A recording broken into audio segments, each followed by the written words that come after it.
नमस्कार दोस्तों, आप सबका स्वागत है हमारे चैनल एस्ट्रोवर्ड में। अगर आपने हमारे चैनल को अब तक सब्सक्राइब नहीं किया है तो अभी सब्सक्राइब करें। दोस्तों सबसे पहले आप इस वीडियो को लाइक कर दीजिए क्योंकि बाद में आप लाइक करना भूल जाते हैं। तो प्लीज़ इस वीडियो को लाइक कर दीजिए। तो चलिए शुरू करते हैं आज का वीडियो। दोस्तों सूर्य ग्रहण लगने वाला है। साल का आखिरी चंद्र ग्रहण अभी अभी पूर्ण हुआ है। अब दिसंबर माह में यानी कि माह शेष के पहले जिसे हम अघन मास भी कहते हैं, इसमें कृष्ण पक्ष की अमावस्या तिथि सोमवार या अमावस्या के दिन 14 दिसंबर को आखिरी सूर्य ग्रहण घटित होने जा रहा है। मार्गशीर्ष के माह में स्वयं से कृष्ण भगवान कहते हैं कि महीनों में वह मार्गशीर्ष है। इसे इसका महत्व और बढ़ जाता है। और जिस गीता को समस्त व्यक्ति ने अपने जीवन का दर्शन माना है, जिस गीता को सभी ने अपने जीवन का सार माना है, उस गीता का ज्ञान मान्यताओं के अनुसार भगवान श्री कृष्ण ने इसी मार्गशीर्ष माह में पूरे विश्व को दिया था। यह अमावस्या तिथि बहुत ही पुण्य फलदायी पितृ अमावस्या मानी जाती है। और जो ग्रहण लगने वाला है वह सूर्य ग्रहण शाम को 7:04 के शुरू होगा और 15 दिसंबर की रात को 12:23 में इसका समापन होने वाला है। यह ग्रहण भारत समेत Saudi Arab, Qatar, Sumatra, Malaysia, Oman, Singapore, northern Maldives, Sri Lanka, Borneo और आदि में दिखाई देगा। पूर्ण सूर्य ग्रहण होगा और कोई भी ग्रहण हो, इसे शुभ घटना के रूप में देखा जाता है और ग्रहण काल में सूतक का प्रचार किया जाता है। इस दौरान सूतक काल में कोई भी कार्य नहीं करना चाहिए और सूर्य ग्रहण के 12 घंटे पहले सूतक लग जाता है। मार्गशीर्ष अमावस्या है और इस तिथि को पितृ अमावस्या भी कहते हैं। और कहते हैं कि देवताओं से पहले हमेशा अपने पूर्वजों को, अपने पितरों को प्रसन्न करना चाहिए।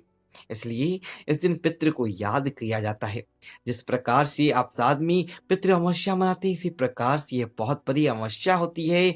खासकर जिन जातकों की कुंडली में पितृ दोष, जिनकी कुंडली में संतान प्राप्ति के लक्षण न दिखाई देते हों, भाग्य स्थान में राहु नीच का हो, इस प्रकार के प्रीत योग वाले जातकों को इस अमावस्या का उपवास रखना चाहिए। इस उपवास को रखने से मनवांछित फलों की प्राप्ति होती है। और कहा गया है कि इस अमावस्या के उपवास से न केवल पितृगण बल्कि ब्रह्मा, इंद्र, रुद्र, अश्वनी कुमार, सूर्य, अग्नि, अशु पक्षी सहित सब भूत प्राणियों की तृप्ति होती है।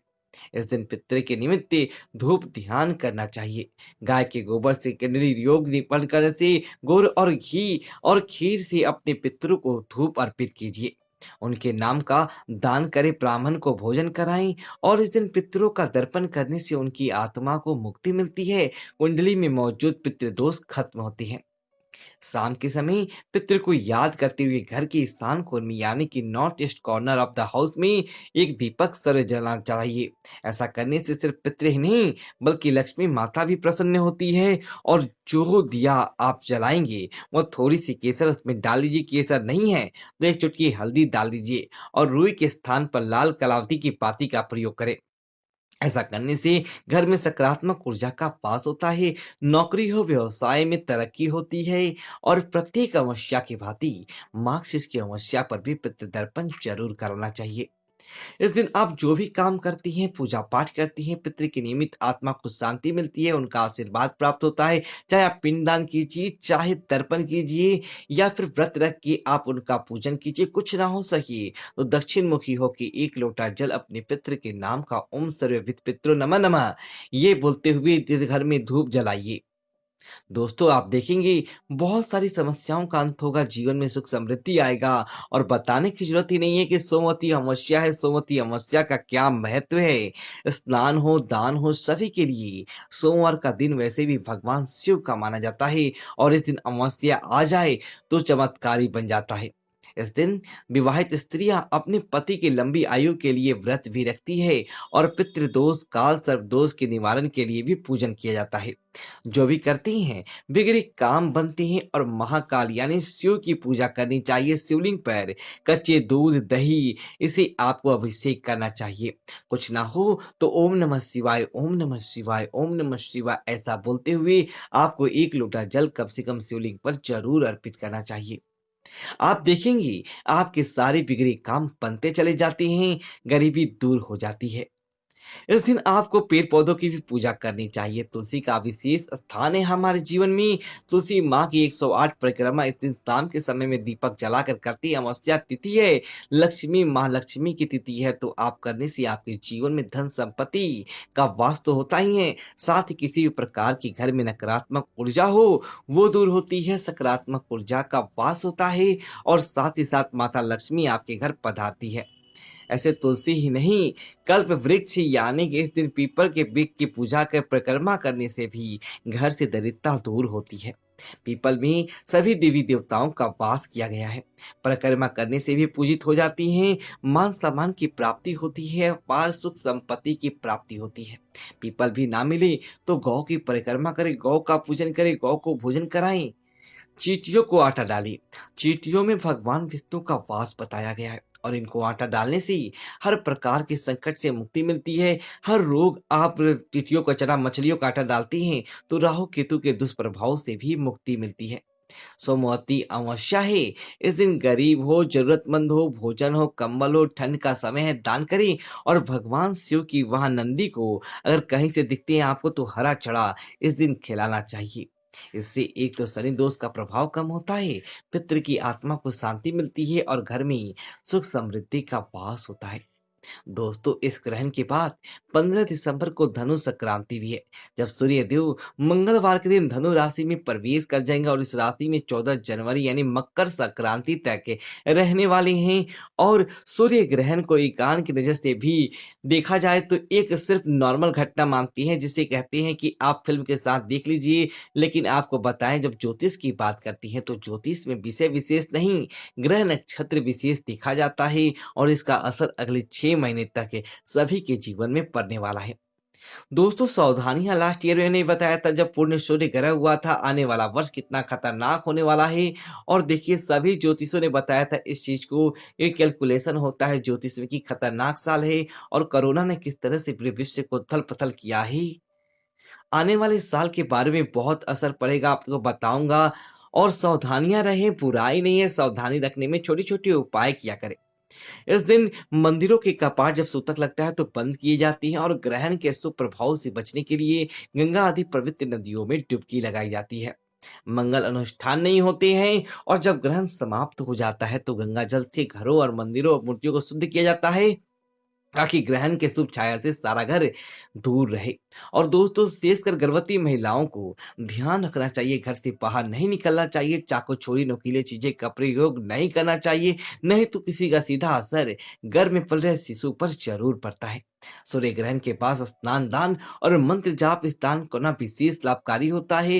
इस दिन आपको सुबह सुबह उठकर किसी भी पवित्र नदी, तालाब, कुंड में स्नान करना चाहिए और फिर सूर्य देव को 1 लोटा जल अर्पित करना चाहिए। स्नान के जल में थोड़ी सी काले तिल हो सके या काले तिल रगड़ के अपने शरीर पर स्नान करिए, उसका पेस्ट बनाकर शरीर पर रगड़ कर स्नान कर लीजिए और सूर्य देव को अर्घ जरूर दे। स्नान के बाद बहते हुए जल में थोड़े से काले तिल प्रभावित करें और वहीं खड़े होकर के गायत्री मंत्र ओम भूर्भुवः स्वः तत्सवितुर्वरेण्यं भर्गो दिवस सधीमहि धियो यो न प्रचोदयात्, इसका जप करें। जो लोग भी व्रत करना चाहते हैं, या व्रत महापुण्यदायी व्रत होता है, और जो लोग भी इसमें जल भी विग्रहण नहीं किया जाता, नहीं रह सकते थोड़े से फल फूल दूध आदि पे, तो आप रह सकते हैं। और पूजा पाठ के बाद भोजन और वस्त्र आदि का या सीधा जिसे कहते हैं वह किसी जरूरतमंद व्यक्ति या ब्राह्मण को जरूर दान करें। इस दिन अगर आप सत्यनारायण भगवान की पूजा भी कर सकते हैं, श्री सत्यनारायण भगवान की देवी लक्ष्मी का चित्र रखकर विधिवत तरीके से पूजा करें और पंजीरी हुआ, हलवा हुआ, जो भी आपकी इच्छा हो भोग लगाएं, श्री सत्यनारायण का पाठ करें और आरती करके श्रद्धालुओं के बीच प्रसाद बांटना चाहिए। भूल करके भी अमावस्या की रात्रि में महातंत्र की रात्रि होती है, किसी भी सुनसान जगह पर, किसी भी शमशान घाट पर, ये सब जगहों पर खाली जो खंडर है आदि हो, वहां पर आपको नहीं जाना चाहिए। कहा जाता है पिशाच हो, निशाचर हो, जीव जंतु हो, दैत्य हो, भूत प्रेत हो, पितृ हो, ये ज्यादा इस रात को सक्रिय होती हैं। तो नहीं, जिनको कमजोर मानसिकता वाली हैं उनको तो बिल्कुल भी नहीं जाना चाहिए।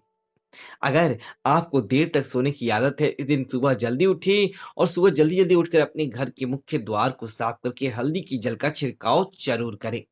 इस दिन किसी भी प्रकार का क्रोध हुआ, गुस्सा हुआ, लालच हुआ, किसी भी इमोशनल जो ज़्यादा बहाव होते हैं, पारिवारिक कलह हुआ, इन सभी से बचना चाहिए। इस दिन अगर आप अपने घर पे विवाद करते हैं, तो इससे आपके पितृ नाराज़ होते हैं, कृपा नहीं बरसाते, घर में अशांति का वातावरण बना के रखें और भोजन का भी विशेष रूप से ध्यान रखें। अमावस्या पर वैसे तो पितृ के नियमित आपको किसी भी गरीब को, गौ आदि को भोजन कराना चाहिए और नहीं तो कम से कम सात्विक भोजन करें। व्रत उपवास नहीं भी करते हैं तो तामसिक चीजें, किसी भी प्रकार का अंडा, मछली, मीट, मांस आदि या फिर नॉनवेज हुआ, किसी भी तरह का नॉनवेज हुआ, किसी भी तरह के ड्रिंक्स हुए खराब, ये चीजें आपको सेवन नहीं करना चाहिए। किसी भी प्रकार का नशा ना करें और इस दिन बहुत सात्विकता से अच्छे भाव के साथ पूरे दिन ओम नमः भागवते वासुदेव, ओम नमः भागवते, ओम नमः शिवाय, ओम नमः शिवाय करते हुए आपको दिन को व्यतीत करना चाहिए। पति पत्नी को भी इस दिन ब्रह्मचर्य का पालन करते हुए आपस में भगवान का पूजन करते वक्त वक्त बिताना चाहिए। गरुड़ पुराण के अनुसार इस दिन जो लोग ब्रह्मचर्य का पालन नहीं करते, संबंध बनाते हैं, तो इससे अगर संतान हो जाती है तो जीवन उल्टा कष्टकारी बनाती है। किसी भी पराये पुरुष, स्त्री या आदि पर बुरी नज़र ना डालें। और इस दिन कुछ लोग कहते हैं कि मैम सेव करें कि ना करें, तो आपको बता दें कि सेव आदि करना अमावस्या तिथि को वैसे भी कई जगह निषेध बताया गया है। वैसे भी देखा जाए तो शारीरिक सफाई के तौर पर अगर अमावस्या के दिन आप कहते हैं कि नेगेटिव एनर्जी दूर हटनी चाहिए, तो आप हेयर कट हुआ, नाखून काटना हुआ या फिर आप ये सब चीज़ें आप इस दिन कर सकते हैं। पुरानी झाड़ू इस दिन अपने घर से बाहर करके नई झाड़ू इस दिन से यूज करनी चाहिए, इससे भी दरिद्रता घर से दूर होता है। इस तरह से छोटे-छोटे उपाय करके दोस्तों ये अमावस्या तिथि आपको बितानी है और ग्रहण का दिन है, तो बहुत सात्विकता से ग्रहण के बारे में अधिक जानकारी आपको दूसरे वीडियो में देंगे और आप ध्यान से सुनें और खिलखिलाते रहे, मुस्कुराते रहे और वीडियो अच्छी तो वीडियो को लाइक करें और कमेंट बॉक्स में ओम नमः शिवाय लिखें और हमारे चैनल को सब्सक्राइब करें। धन्यवाद दोस्तों।